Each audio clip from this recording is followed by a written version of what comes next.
Bom dia, queridos e queridas, que assistem o canal Fonte de Vida. E este é mais um vídeo para este canal. O meu desejo nesta manhã é que todos estejam bem, na santa e gloriosa paz do Senhor. Que Deus abençoe você, que Deus abençoe a sua família, que Deus abençoe os seus projetos, a sua vida. Que o nome de Jesus ele venha sempre ser glorificado na sua vida, nas nossas vidas.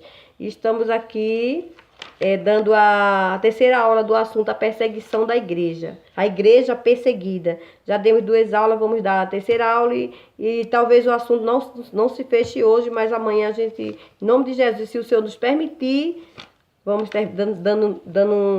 vamos terminar essa aula e vamos começar uma nova aula. E então, gente, paramos ontem quando naquela mensagem que Paulo disse, combati o bom combate, acabei a carreira, mas guardei a fé. Quando ele já sentia que ia ser imolado, que ele ia ser morto por amor do evangelho de Cristo, essas foram uma das últimas palavras de Paulo aqui na terra, antes de ser martirizado. E então, dando continuidade aqui, quando a grande perseguição começou, a maioria dos livros do Novo Testamento já estava escrito. Nessa época, a maioria dos livros do Novo Testamento já estava circulando nas igrejas. Os evangelhos de Mateus, Marcos e Lucas, Atos dos Apóstolos, a Epístola de Tiago, as de 1ª e 2ª Pedro e todas as epístolas de Paulo já tinham sido escritas. Os únicos que faltavam e que foram escritos depois da iniciada grande perseguição foram a Epístola aos Hebreus, escrita no ano de 67 depois de Cristo e 68. O Evangelho de João é escrito entre 80 e 95 depois de Cristo. As Epístolas de 1 João, 2ª, 3ª João, entre 85 e 95 depois de Cristo. A Epístola de Judas, entre 70 e 80 depois Apocalipse, que foi escrito entre 90 a 96 depois de Cristo. O apóstolo João foi o último a falecer e o único a não morrer martirizado. Sua morte ocorreu provavelmente em Éfeso, na cidade de Éfeso no ano de menos 100. Meu esposo estava comentando comigo que a morte de João morreu ele mais ou menos assim com 120 anos, né, na cidade de Éfeso. E a gente viu aqui que alguns livros da Bíblia já estavam circulando ali entre os irmãos, que os irmãos já estavam sendo alimentados através dessa palavra, mesmo antes da perseguição. E os livros, a gente viu aqui que o livro de Hebreus, ele foi escrito no momento assim, da assiduidade ali daquela perseguição, naquela época, pelos governos ditadores daquela época. O livro de Hebreus não sabemos quem escreveu, se foi Paulo, não é isso? Mas foram por pessoas, todos os livros da Bíblia foram escritos por pessoas cheias do Espírito Santo, orientados. Tanto é que um faz alusão a outro e não se encontra falha, porque foi o Espírito Santo de Deus, a pessoa de Deus, quem deu essas revelações. E foram 4, vamos aprender aqui, foram 4 pontos que motivaram as terríveis perseguições contra os cristãos no Império Romano. Um dos motivos foi a conversão ao cristianismo. A conversão ao cristianismo ele acabava com o comércio de ídolos. São poucas vezes os governantes eram influenciados a perseguir os cristãos pelos sacerdotes pagãos e comerciantes de imagens, que ganhavam vida por meio da adoração pagã. E o crescimento do cristianismo diminuía a clientela. Então, na segunda viagem de Paulo ali, Deus ali usou Paulo para expulsar o demônio de uma mulher ali na cidade de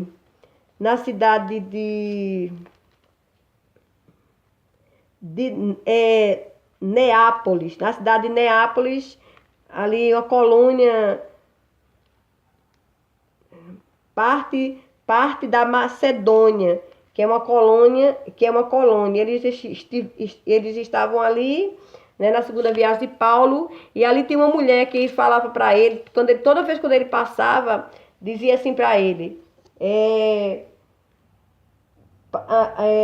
dizendo: este homem que nos anuncia o caminho da salvação são servos de Deus, do Deus Altíssimo. Isto fez ela por muitos dias. Mas Paulo, perturbado, voltou-se e disse ao Espírito: em nome de Jesus Cristo, te mando que saia dela. E na mesma hora saiu. E vendo seus senhores que a esperança do seu lucro estava perdida, prenderam Paulo e Silas e os levaram praça a presença dos magistrados para serem ali dado uma condenação, uma sentença para aquele servo do Senhor. Então a gente foi um dos primeiros motivos pelo qual a igreja foi perseguida, porque como havia pessoas sendo salvas, vida sendo liberta, né, nos lugares que Paulo chegava, Paulo e Silas, Timóteo, para pregar, para evangelizar, então ali as pessoas aceitavam Jesus como essa mulher, expulsou o demônio dessa mulher, qual que ela dava muito lucro àquela cidade, por ter diminuído a clientela ali daqueles ídolos que vendia, daquelas mensagens que ela dava mentirosas, que era da parte do diabo, que era o espírito do maligno que se apoderou dessa mulher. Então eles decidiram travar uma perseguição contra a igreja, contra os servos do Senhor, e levaram eles para a praça, para que ali eles fossem julgados. Esse foi um dos motivos. Vamos ver o segundo motivo.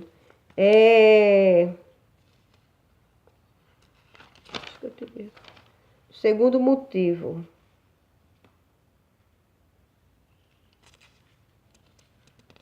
Isso, eu me perdi aqui. E o terceiro motivo foi a adoração aos imperadores. Então, os imperadores daquela época, eles construíam suas imagens, todo ano as pessoas iam lá dobrar o joelho, adorar aquelas imagens, né, daqueles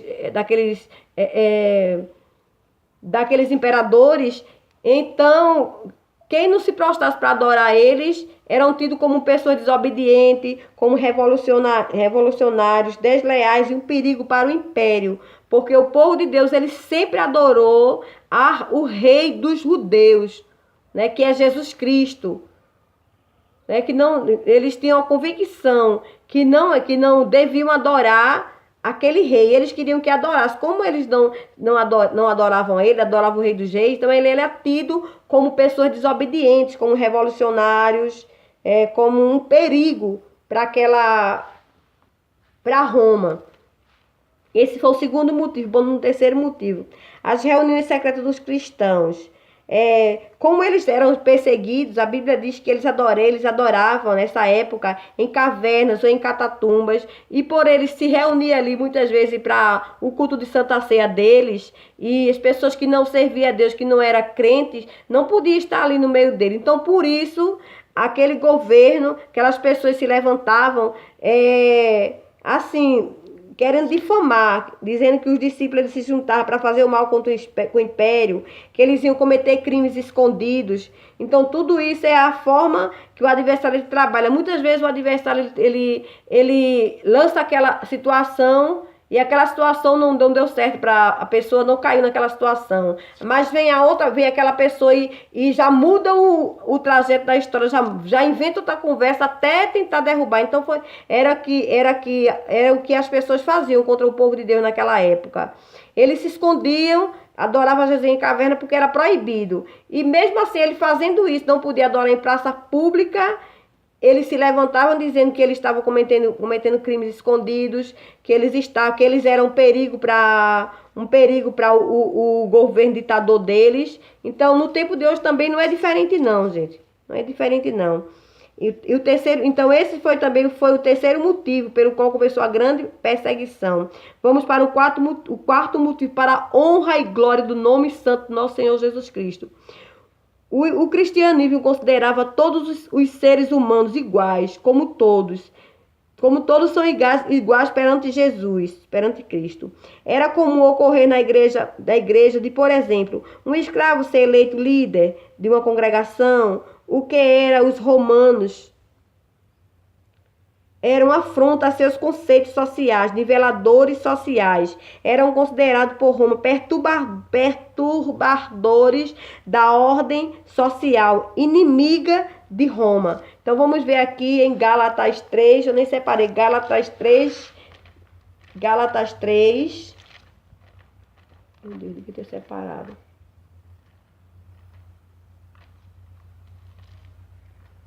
No livro de Gálatas 3, 27 e 28. Gálatas 3, 27 e 28. Vamos ver o que diz. Porque todo quanto foram batizados em Cristo, já revestiste de Cristo. Nisto não há judeu, nem grego, não há servo, nem livre, não há macho, nem fêmea, porque todos sois um em Cristo. Então, a gente viu, Deus não faz acepção de pessoas, todos, depois que passam pela renovação do Espírito Santo, que é lavado com o precioso sangue de Jesus, então todos ali diante do meio daquele povo dos cristãos são todos iguais. Então ali pode surgir ali uma pessoa, mesmo que no tempo fosse assim escravo, mas eles, no meio dele, depois que recebeu Jesus, eles eram iguais. Então eles podiam ser escolhidos muito bem para ser um líder. Assim tivesse saúde, assim tivesse vida em Jesus, estivesse ali do lado dos irmãos, dos apóstolos naquela época. E isso aí vinha de encontro com o governo de Roma, com o império deles. Então, por isso eles eram considerados como perturbadores da ordem social, inimigos de Roma. E se assim a gente vai finalizar esse estudo desse dia de hoje. Mas a gente vai dar aqui a segunda aula, em nome de Jesus, e amanhã a gente finaliza ele e termina com um breve testemunho para a honra e a glória do nome de Jesus, e depois a gente dá continuidade.